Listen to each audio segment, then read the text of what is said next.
Alright, let's go through a CPI calculation. So we're setting up a basket for the typical consumer, and we're saying the typical consumer lives off of 4 pizzas and 10 lattes. Now that's not realistic, but for an example's sake, it's totally fine.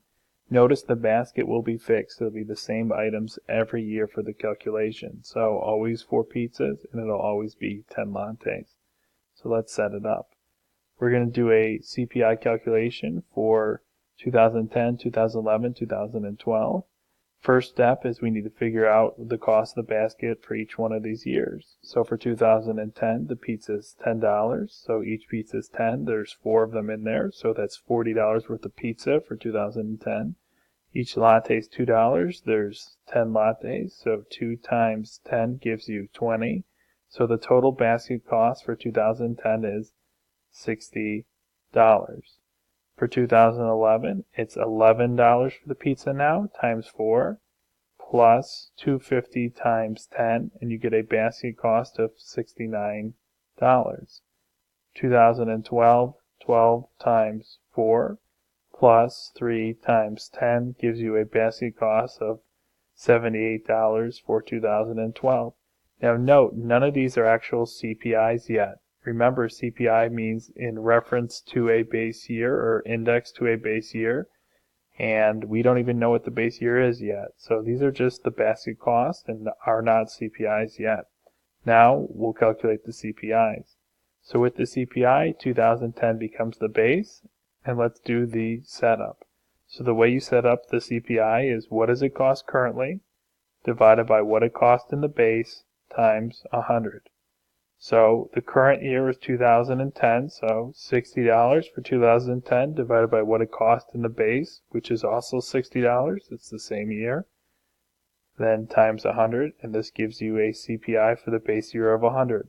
Note the CPIs for the base years will always be 100 because it'll be the same figure divided by the same figure, which would be 1, then times 100. So base year CPI is always 100. Nice little reference point. Then let's do the CPI for 2011. Cost currently in 2011, $69 divided by cost in the base times 100 gives you a CPI calculation of 115. Notice the CPI number is inflating because the cost of the basket is increasing. Then let's do the setup for 2012.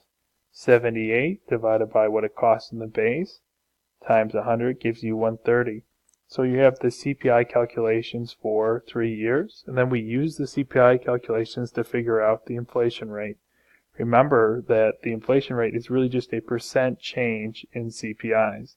If the CPI stayed the same for every year, there would be no inflation.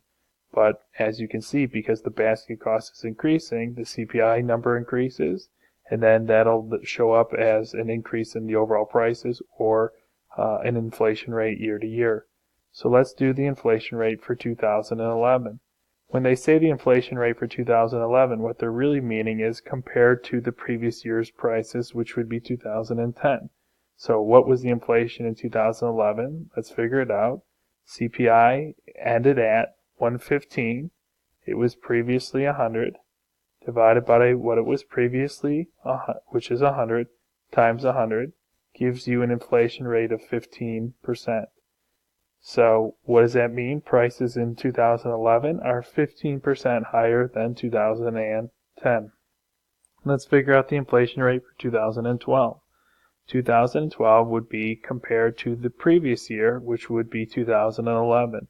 So it'll be 130 minus the previous year CPI, which is 115, divided by 115, which was 2011 CPI. So here's the setup. 130 minus 115 divided by 115 times 100 gives you a inflation rate for 2012 of 13%. Note for 2012, you are comparing to the previous year, not the base year. So that's, when they reference inflation, it's always compared to what the price levels were in the previous year. So this is just something to watch for, that use the previous year's CPI, and that isn't always the base year.